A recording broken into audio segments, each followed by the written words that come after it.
Par cette campagne odieuse, chercher à détourner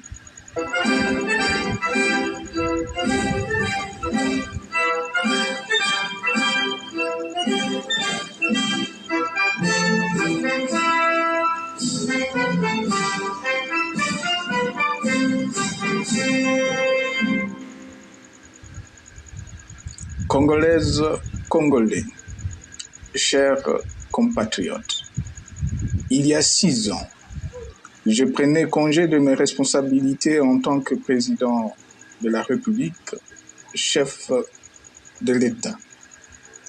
Et fait inédit dans notre pays, en près de 60 ans d'indépendance. J'ai passé pacifiquement la main à un nouveau chef d'État.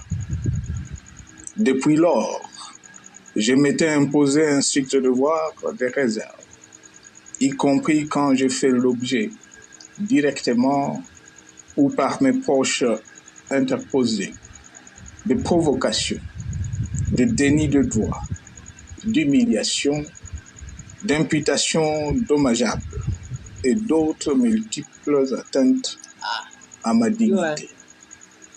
D'abord, parce que je suis convaincu que le temps est le meilleur allié de la vérité, un antidote lent mais puissant contre le venin du mensonge et de la délation. Mais aussi et surtout parce qu'agir autrement aurait fait le jeu de ceux qui, par cette campagne odieuse, cherchaient à détourner l'attention de notre peuple de leur incapacité, aujourd'hui avérée, à répondre à ses attentes et aspirations. J'ai enfin décidé de briser ce long silence, de sortir de ma réserve et de m'adresser à vous parce que l'enjeu est de taille. Il est même existentiel. Non pas pour ma famille politique ou biologique, moins encore pour ma modeste personne, mais plutôt pour la nation congolaise et pour l'avenir de notre cher et beau pays.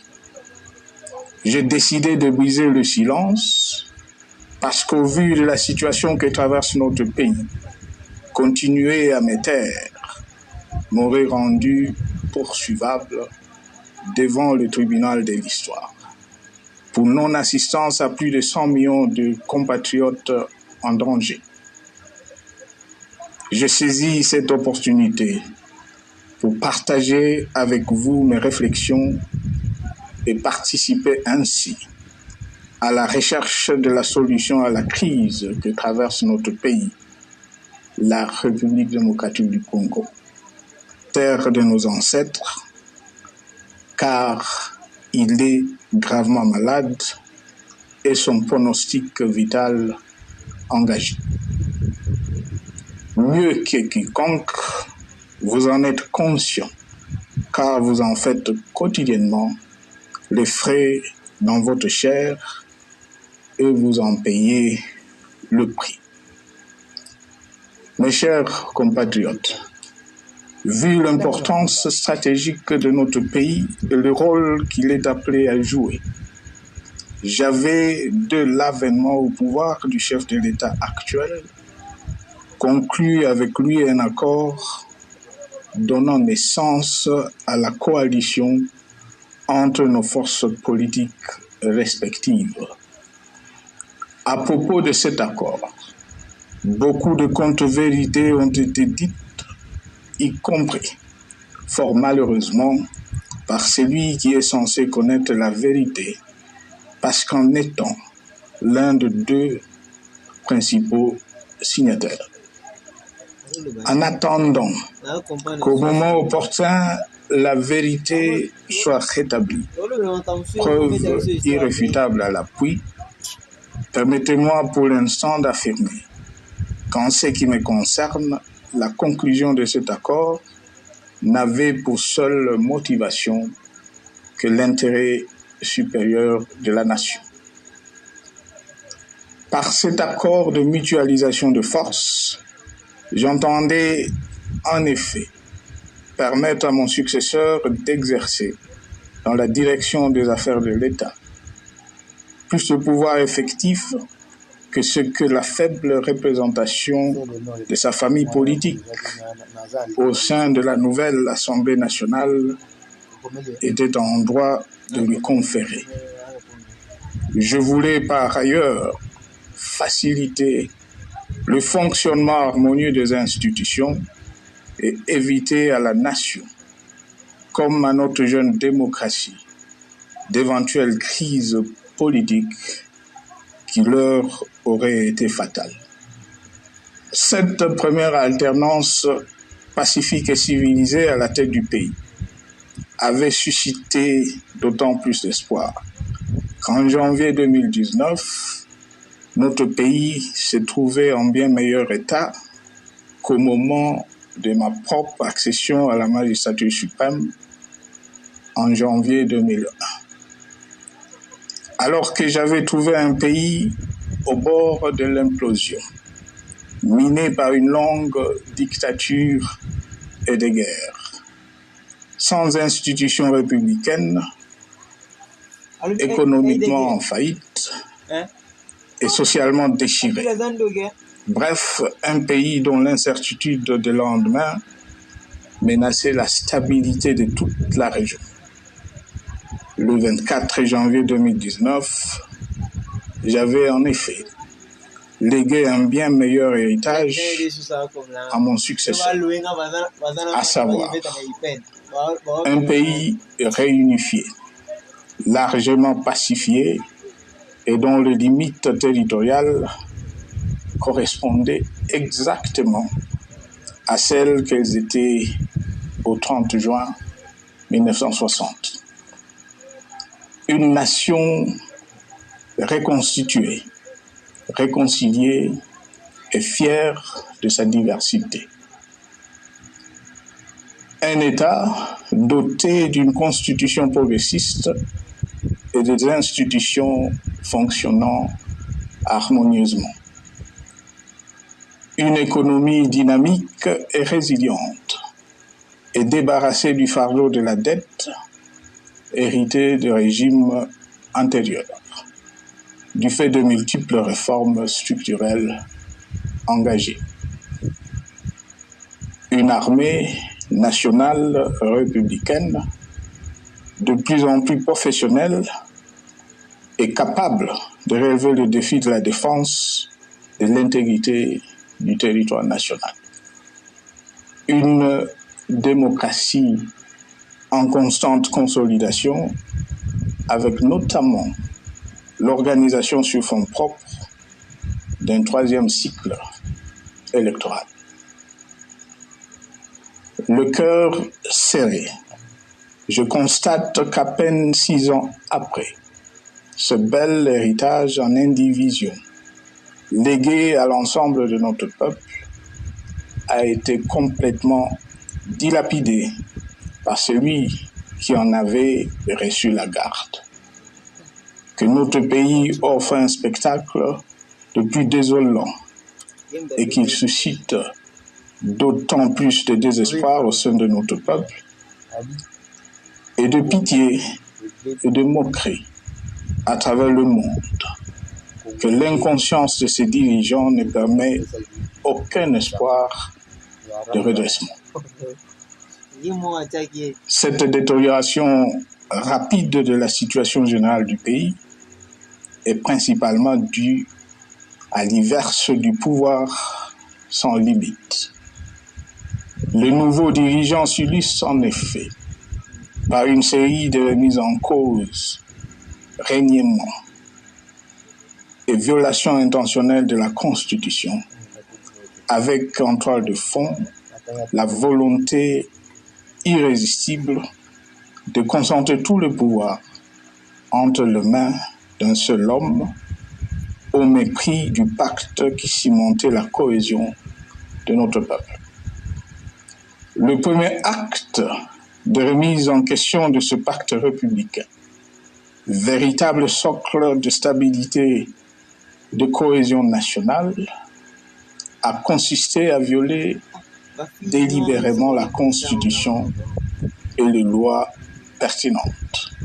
Lors du premier remaniement de la Cour constitutionnelle par le président de la République. La violation de ce texte juridique, fondement de tout état de droit, pour de simples raisons de confort politique, est devenue, depuis lors, une marque distinctive de la gouvernance de notre pays. Dans le même esprit, en décembre 2020, il fut organisé un coup d'État institutionnel à la suite du renversement en pleine mandature d'une majorité parlementaire, pourtant dévolue par le peuple souverain, ainsi que le gouvernement qui en était issu. S'en sont ainsi suivis la nomination illégale de membres de la Commission électorale nationale indépendante, ainsi que le simulacre des élections de décembre 2023, organisé en violation du cadre juridique et de normes internationales pertinentes, qui, par une ampleur sans précédent de la fraude, ont amplifié l'illégitimité des institutions et de leurs animateurs. Le coup de grâce a été donné par l'annonce du projet de changement de la Constitution, un projet dont la réalisation liquiderait totalement le consensus national de Sun City. Les conséquences négatives de cette gouvernance non orthodoxe sont pour le moins stupéfiantes. Le pays est ainsi devenu un espace de non-droit. La République a cessé d'être démocratique et la volonté du chef de l'État tient désormais lieu de loi suprême, supplantant la Constitution et les lois. En revanche, érigé en politique du gouvernement, le populisme et la démagogie, le mensonge et l'arrogance, la discrimination et la stigmatisation de certaines composantes de notre peuple, l'institutionnalisation du tribalisme et du népotisme, l'opposition de communautés nationales, les unes aux autres, le discours de haine et l'injustice ainsi que l'impunité ont d'autant plus aisément détruit la cohésion nationale et le vivre ensemble que l'opulence outrancière et le non-respect de la parole donnée sont les maîtres mots de la classe politique au pouvoir. Ce qui a rendu le pays fragile et donc vulnérable. Plus grave, le repli identitaire, dangereux pour l'édification de toute nation, a refait surface, avec ses vieux démons dont l'intolérance et la division est circonstance aggravante. Cela est non seulement toléré et impuni, mais aussi et surtout véhiculé et financé par les tenants du pouvoir. Face à cette dérive, le Parlement a abdiqué de sa mission constitutionnelle de contre-pouvoir. Il a ainsi cessé d'être le temple de la démocratie, le lieu par excellence de l'expression législative et la volonté du souverain primaire, pour ne plus être qu'une chambre d'enregistrement de la volonté d'une seule personne. Quant à la justice, garante constitutionnelle de liberté publique et du socle de valeurs, qui structure notre identité et forge notre unité, elle a complètement démissionné de ses responsabilités, se laissant ouvertement instrumentalisée à des fins politiques. Elle n'est donc plus qu'un instrument d'oppression d'une dictature qui tente désespérément de survivre à contre-courant de l'histoire, par la terreur et l'imposition de la pensée unique. Rôle peu louable qu'elle partage avec les milices tribales, ainsi que la police et le service de renseignement, eux aussi détournés de leur noble mission de protection des citoyens et de sécurisation de l'État. Sur le plan économique, la situation est de plus inquiétante. Malgré l'augmentation des recettes publiques, essentiellement due à l'arrivée à maturité de toutes les réformes courageusement votées de 2002 à 2018, notamment le nouveau code minier, forestier, des hydrocarbures, des assurances et de la sous-traitance, et un niveau d'aide financière accrue de la part des institutions de Bretton Woods.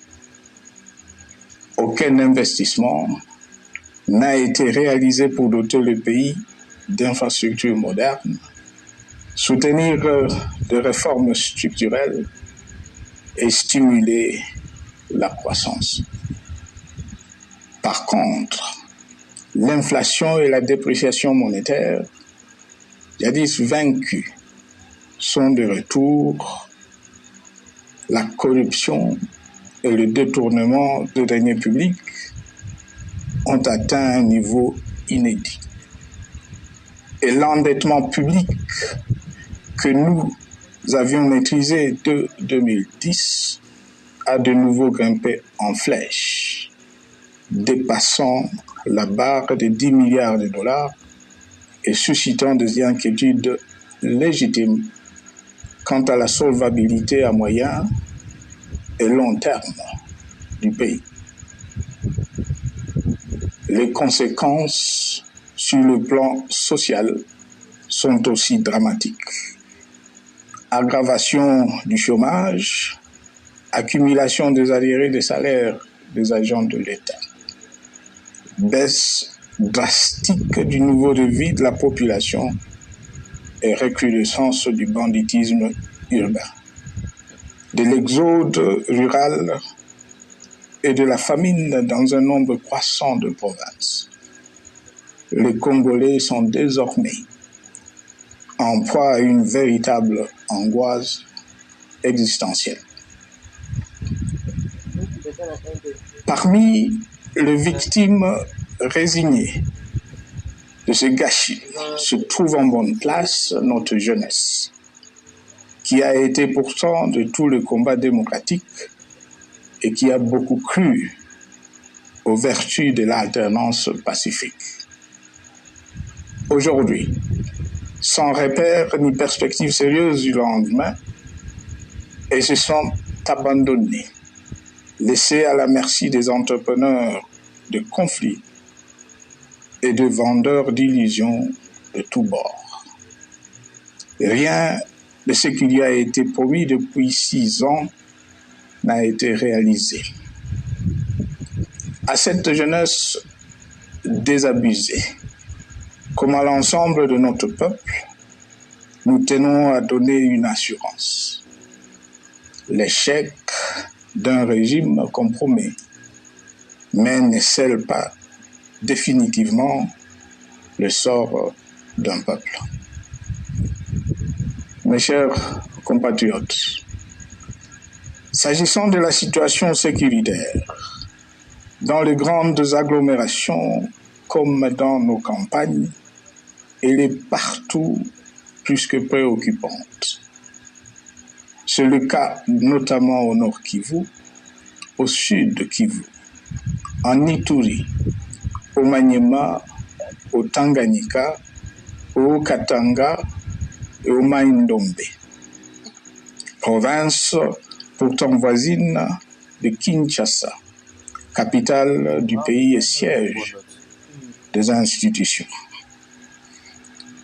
Le sang de nos compatriotes civils et militaires, valeureux officiers et soldats des rangs, mais aussi députés, éminents membres de la société civile ou de partis politiques, a ainsi abondamment et gratuitement coulé.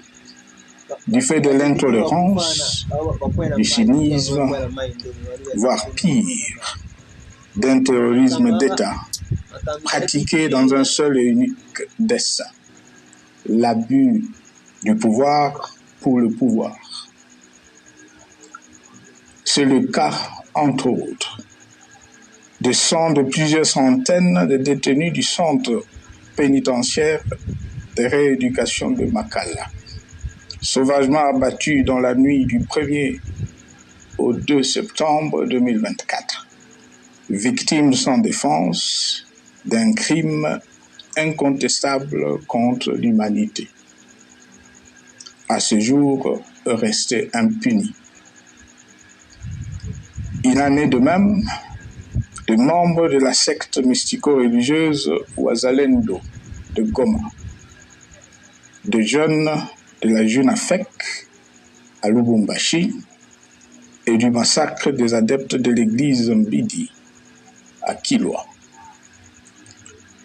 Cette déliquescence de la situation sécuritaire est due à la mauvaise gouvernance du pays, qui dans ces secteurs est aujourd'hui caractérisé par une formation militaire bâclée, des recrutements et mises en place ethniquement motivés, ainsi que par l'emprisonnement sans jugement, aussi bien de plusieurs militaires et officiers de haut rang que des agents de l'ordre et de sécurité, majoritairement swahiliphones. Bien plus, à l'armée nationale, bouclier de la nation, instrument de préservation de l'indépendance nationale et de l'intégrité territoriale, il a été substitué de bandes de mercenaires, de groupes armés, de milices tribales et de forces armées étrangères, qui ont non seulement montré leurs limites, mais aussi enfoncé le pays dans un chaos indescriptible.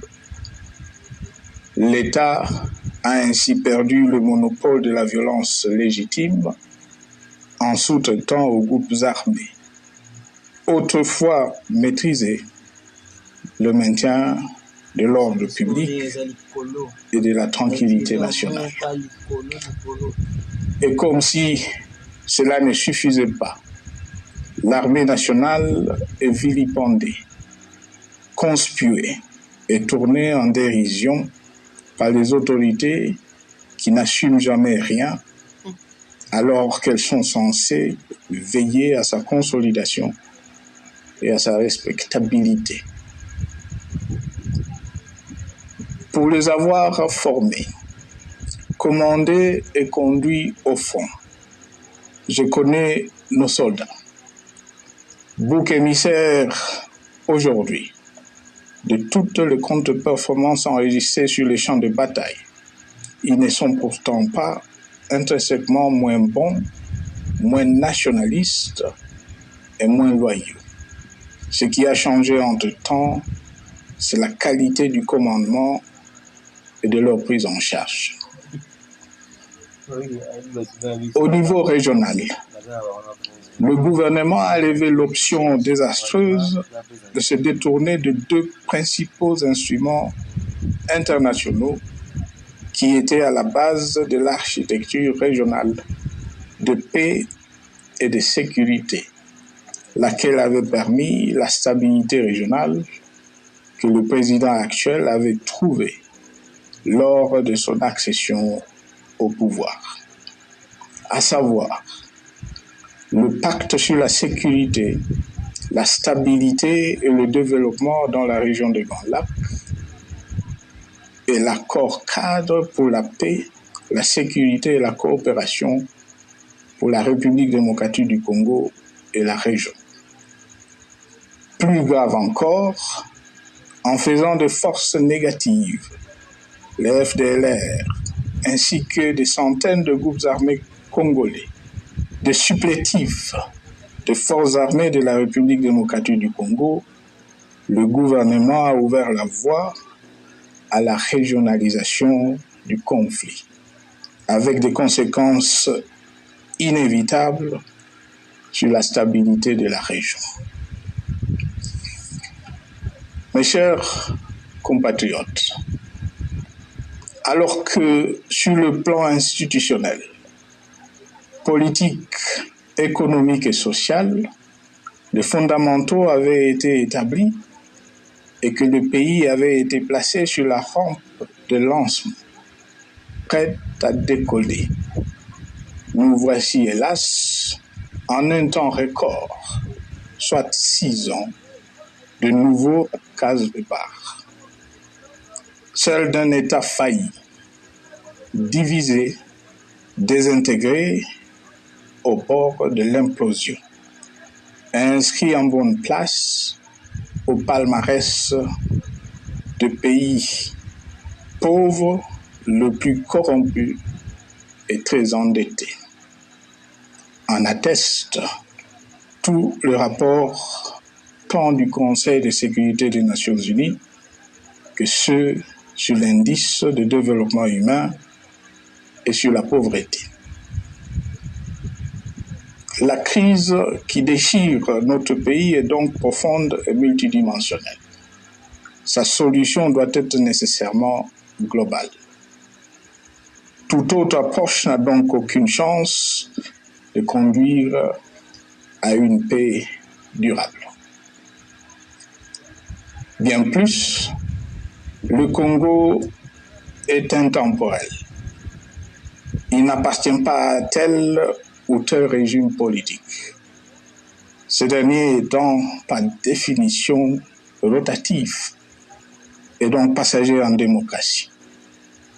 Il appartient plutôt au peuple congolais dans sa grande diversité.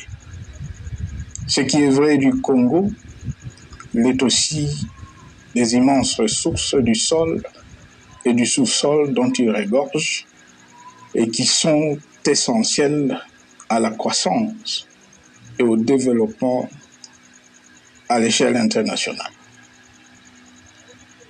Que tous, au pays comme à travers le monde, en tiennent compte et qu'ils inscrivent leurs projets dans une perspective qui privilégie l'intérêt du Congo et des Congolais, plutôt que celui de ceux qui, à un moment ou à un autre, dirigent le pays.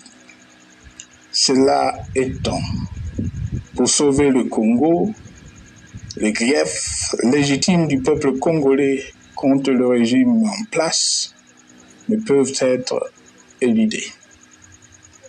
Ils doivent plutôt être pris en compte.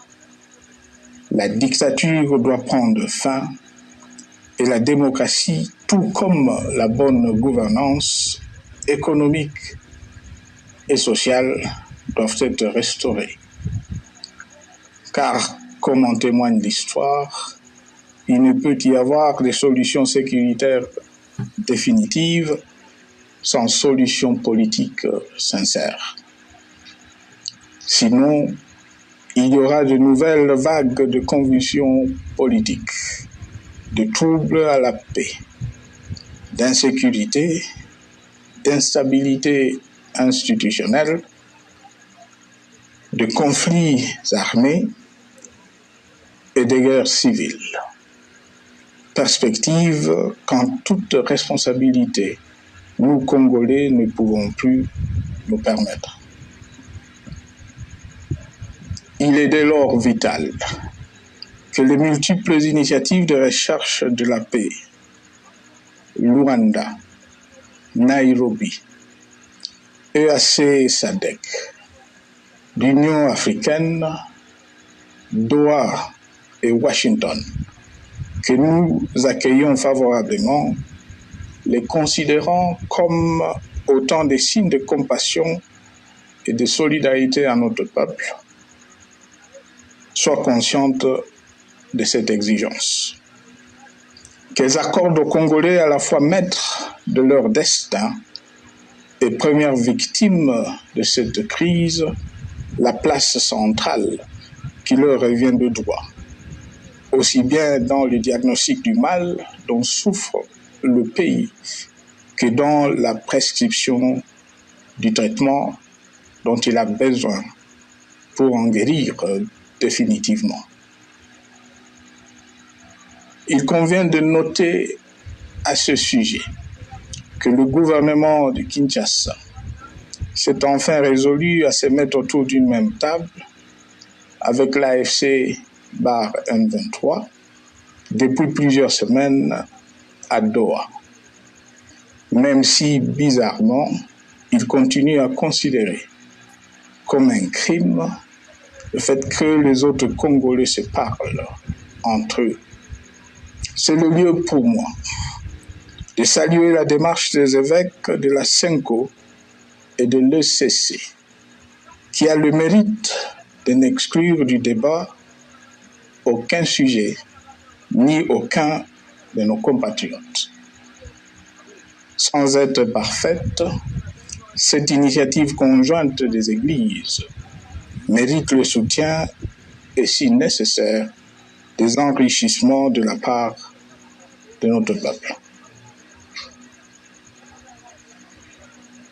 Mes chers compatriotes, une fois n'étant pas coutume, il convient de dénoncer la falsification de l'histoire par ceux dont le jeu pervers dans l'opposition naguère, comme aujourd'hui au pouvoir, a consisté et consiste encore à calomnier, à diffamer, à diaboliser et à diviser pour gagner et régner, à se défausser sur les autres pour justifier leur contre-performance, quelles qu'en soient les conséquences sur la cohésion nationale ou en termes de vies humaines injustement brisées ou perdues.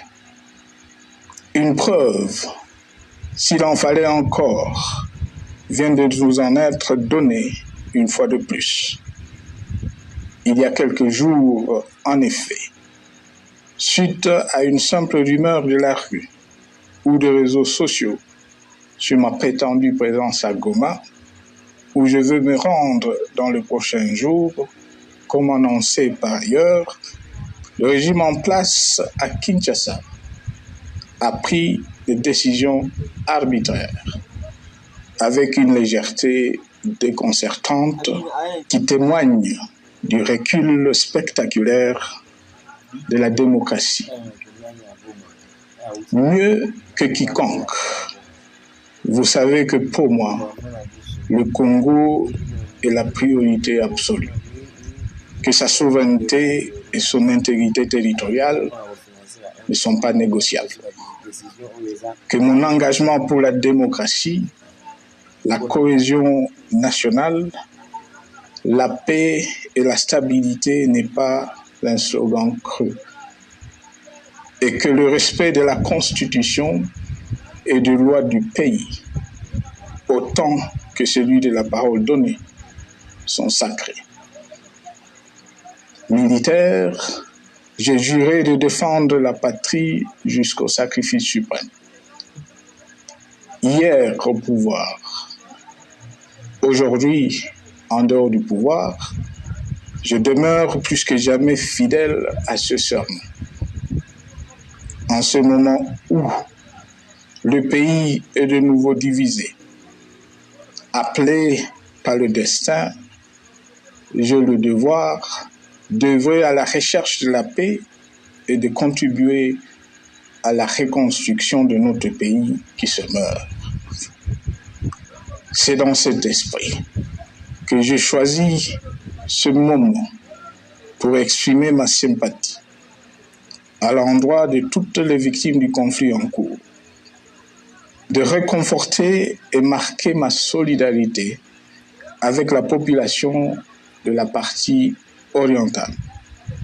Vous, qui êtes abandonnés par le pouvoir central, qui semble avoir pris le parti de vous punir, entre autres, en déconnectant les institutions financières du réseau bancaire national et en restreignant le mouvement des personnes et de biens.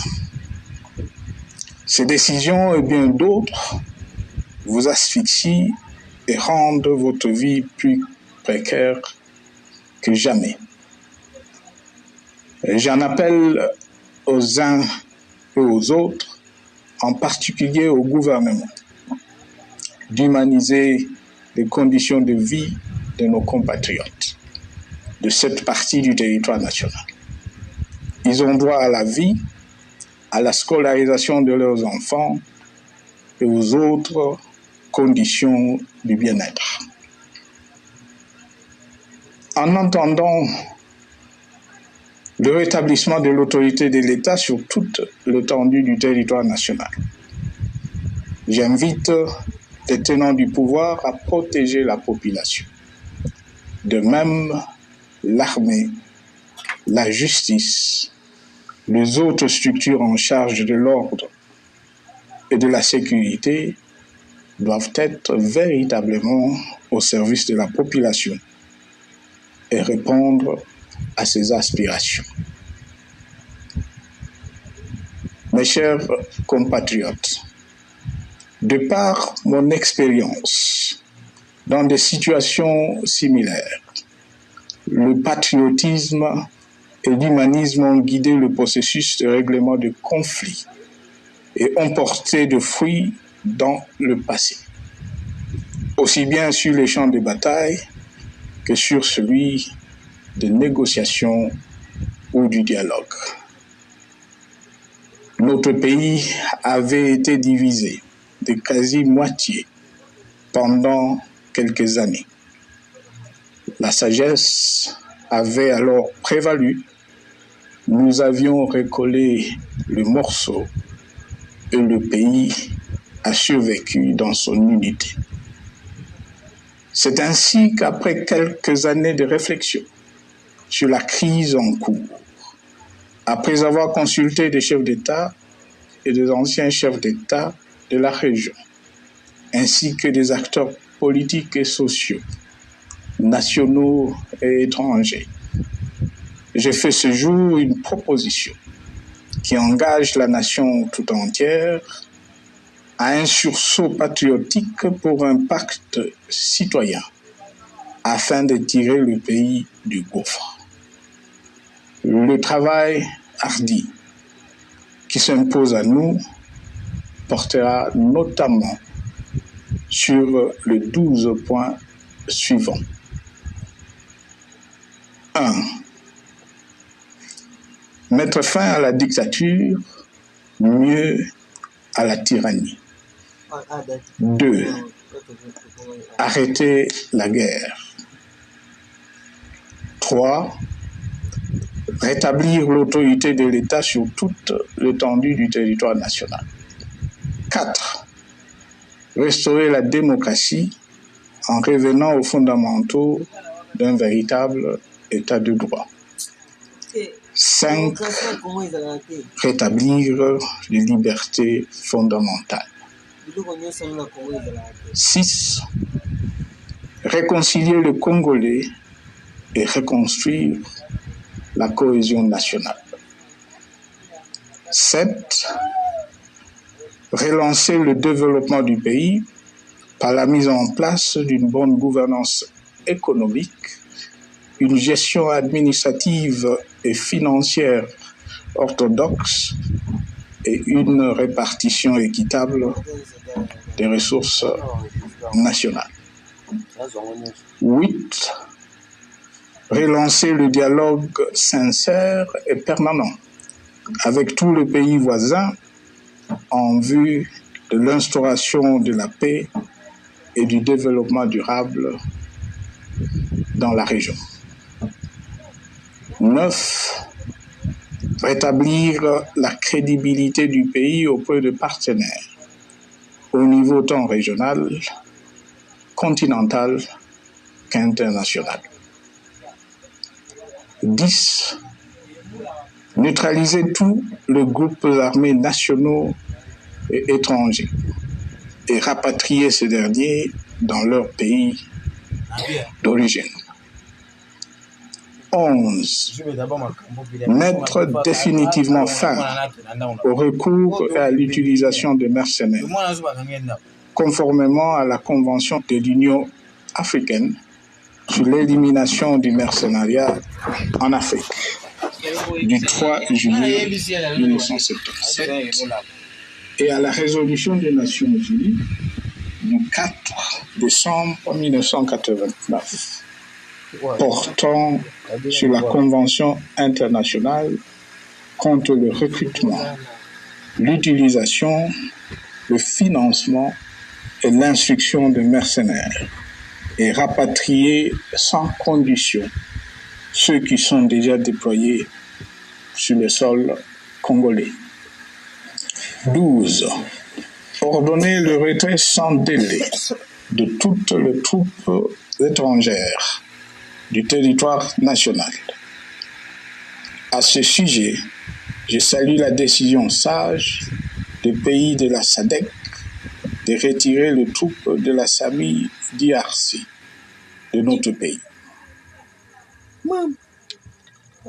Vu l'immensité de la tâche ainsi décrite, je lance un appel solennel à tous les Congolais, sans distinction de sexe, d'ethnie, d'âge, de classe sociale, de zone géographique ou d'appartenance politique, qui aiment passionnément le Congo, qui sont prêts à tous les sacrifices, qui adhèrent sans réserve au pacte républicain de Sun City et qui tiennent au respect de la Constitution du 18 février 2006, à se dire autour de ces objectifs.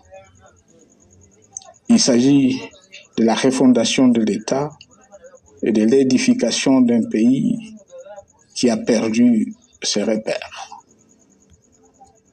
Mobilisons-nous et mettons à profit tous les moyens à notre disposition pour restaurer l'unité nationale, sauver le Congo et préserver son indépendance. Car l'Afrique et le monde nous regardent. Mes chers compatriotes, le Congo vaut mieux que la caricature qu'en donnent ses dirigeants actuels. Le Congo mérite mieux que cette politique extérieure faite de jérémiades et de mendicité.